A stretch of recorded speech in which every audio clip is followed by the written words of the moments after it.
Hey all, welcome back to the Fire and Water Cooking Channel. I'm Darren. Today I'm doing something a little bit different, something I haven't done before, but I get a lot of people that ask me, what do I do with leftover brisket?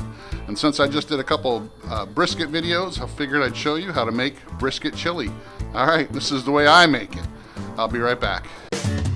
Smoking, grilling, getting hot and hotter, sous vide and chilling from fire and water.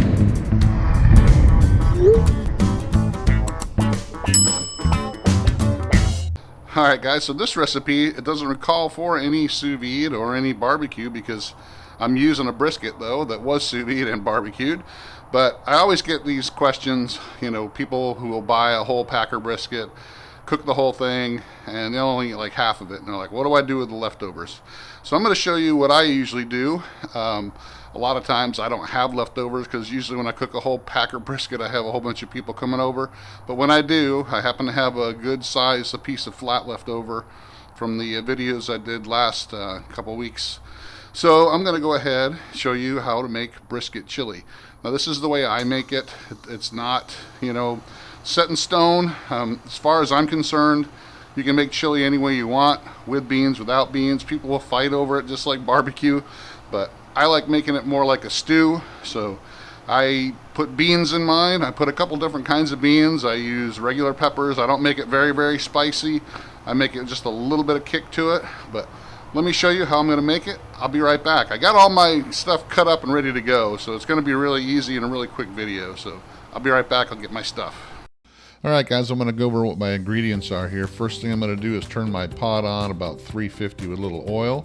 But I got about 2 pounds of cut up brisket flat and about a cup and a half or so of sweet Vidalia onion and about a little over a cup of sweet peppers.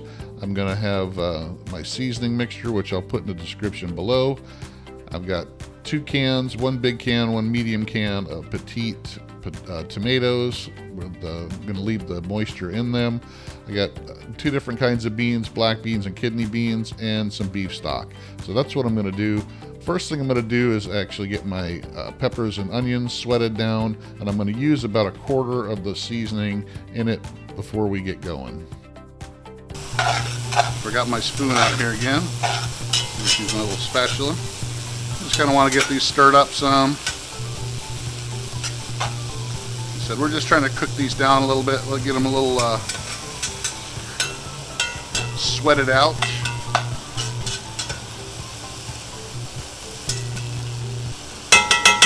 Alright, I'll let them cook down a little bit, and then I'll be right back. Alright, gonna move you over a little bit so you can see more in the pot. These are doing pretty good. I don't want them really to get translucent, just want them to sweat down a little bit, kind of release some of those flavors. Alright, I think this is about good. Sorry if this is loud. I know my microphone's right here. Trying to be a little more conscious of that. Alright, I'm going to go ahead and dump my brisket in. That's good enough for me on that.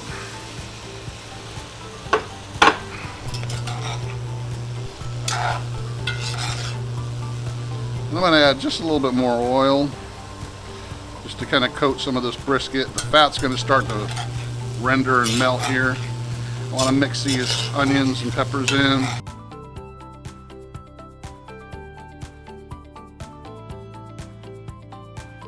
I am going to turn this heat down once we get everything in the pot, and we're going to let it kind of simmer for a while. So just so you know, it's on 350 now just to kind of get everything sauteed, brought up to temp. I want to put about maybe a cup of beef broth in here. It's optional. You don't have to, but like I said, I'm doing it more just to add a little bit more moisture.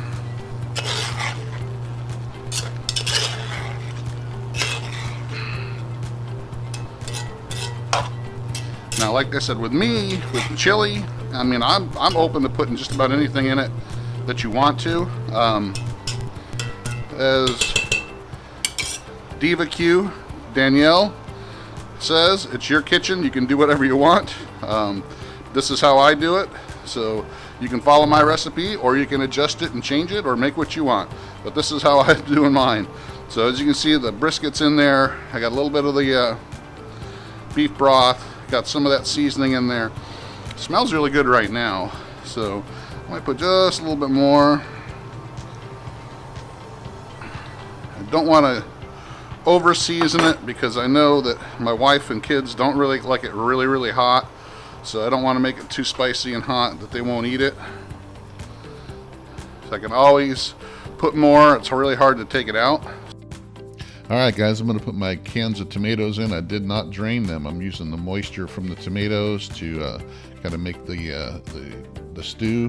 I'm also going to add a little bit more beef broth to this, just so because I want to make sure it's kind of wet. I don't want it to be really dry. I did drain the water and moisture out of the beans because I don't want that really starchy water in there at all. So we're going to go ahead and give this a really good mix, and then we'll test it out and see if we need to add any more seasoning. Right now I'm going to go ahead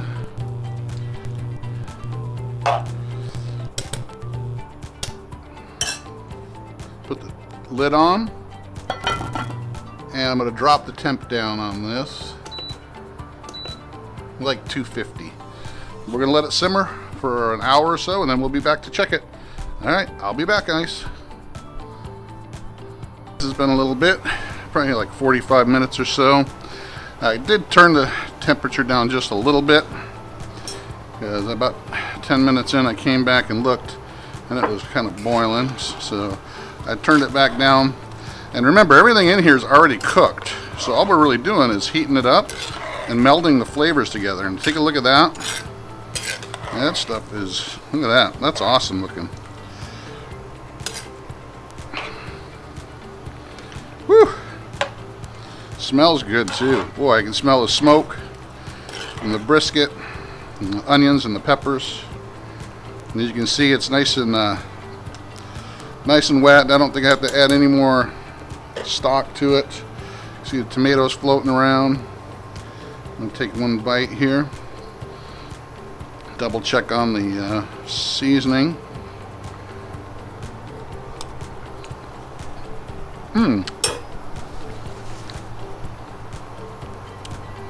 Yep, I think that's perfect.